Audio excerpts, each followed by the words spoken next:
Good morning.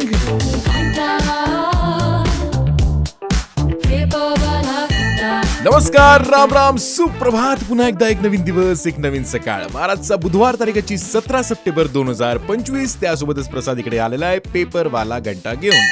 तर चला वळूयात सगळ्या पहिल्या अपडेटकडे. म्हणजे संडे पासून पुन्हा एकदा आपल्याकडे पावसाने जी काही हजेरी लावली संपूर्ण महाराष्ट्रभरात, आता तिचा जरा त्रास व्हायला लागला असं वाटायला लागले. म्हणजे गेल्या काही दिवसांपासून महाराष्ट्रातल्या बहुतांश जिल्ह्यांमध्ये, स्पेशली मराठवाड्यामध्ये मुसळधार पाऊस सुरू आहे आणि त्यामुळे जवळपास बऱ्याच गावांमधलं जनजीवन विस्कळीत झालेलं दिसतंय आणि शेतीचं पण बऱ्यापैकी नुकसान झालंय. त्यामुळे जवळपास मराठवाड्यातले सर्वपक्षीय आमदार जे आहेत त्यांनी राज्याचे उपमुख्यमंत्री किंवा अर्थमंत्री जे आपले अजित पवार सर आहेत त्यांची भेट घेऊन मराठवाड्यात ओला दुष्काळ जाहीर करावा अशी मागणी सुद्धा केलेली आहे.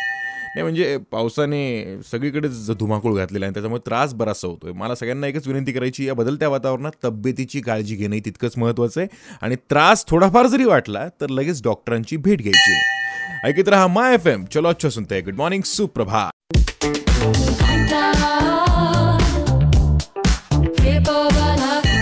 All right, welcome back. ट्यून केलं तुम्ही माय FM. माझं नाव आहे प्रसाद आणि पुन्हा एकदा पेपरवाला घंटामध्ये तुमच्याशी गप्पा मारायला आलेलो आणि वेळ पुढे सरकत चालली आहे, तो तुम्हाला लक्षात येत असेल ना.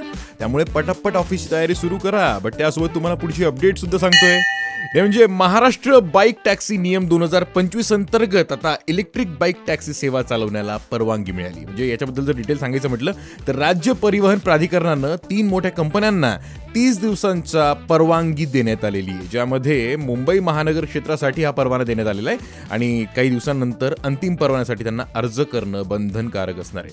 नुसतं एवढंच नाही तर त्यांनी या इलेक्ट्रिक दुचाकी टॅक्सीसाठी भाडं सुद्धा ठरवण्यात आलेलं आहे. किमान भाडं ₹15 असणार आणि त्यानंतर प्रति किलोमीटर ₹10.27 असं आकारलं जाणार आहे.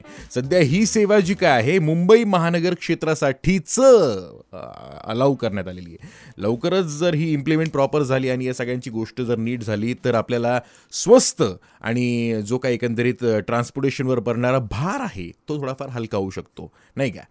चला, याबद्दल भविष्यात काय होईल हे तर सांगता येत नाही, पण तुमचं मत काय यावर मला डेफिनेटली कळवा. इंस्टाग्रामवर RJ Prasad, that is my Instagram handle, RJPRASAD. Stay tune to my FM. चलो अच्छा सुनते हैं. गुड मॉर्निंग, सुप्रभात.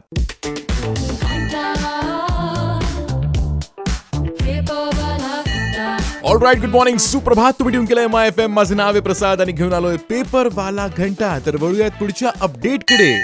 म्हणजे काल सुप्रीम कोर्टात स्थानिक स्वराज्य संस्थांच्या निवडणुकीवर सुनावणी सुरू होती, ज्यामुळे जर बघितलं तर 2022 पासून या निवडणुका रखडल्या गेलेल्या होत्या वेगवेगळ्या कारणांमुळे. पण आता फायनली सर्वोच्च न्यायालयाने राज्य निवडणूक आयोगाला स्पष्ट निर्देश दिलेले आहेत की 31 जानेवारी 2026 पर्यंत या निवडणुका पार पडल्या पाहिजे. नाही, अर्थात शहरांच्या विकासासाठी यांची पण तेवढीच गरज आहे, मला असं वाटतं. तुम्हाला काय वाटतं मला जरा इंस्टाग्रामवर DM करून सांगा. RJ Prasad, that is my Instagram handle. आणि तसंही आता इथून मला निघण्याची वेळ झाली आहे, सो आपल्या दिवसभर गप्पा तिकडेच होणार आहेत. काल पण भरपूरशा गप्पा रंगल्या, सो त्या गप्पा तर पुढे कंटिन्यू करूयातच. बट याच्यावर तुमचं मत काय मला डेफिनेटली कळवून सांगा. RJ Prasad, that is my Instagram handle. Stay tune to my FM. चलो अच्छा सुनते हैं. Good morning, have a great day.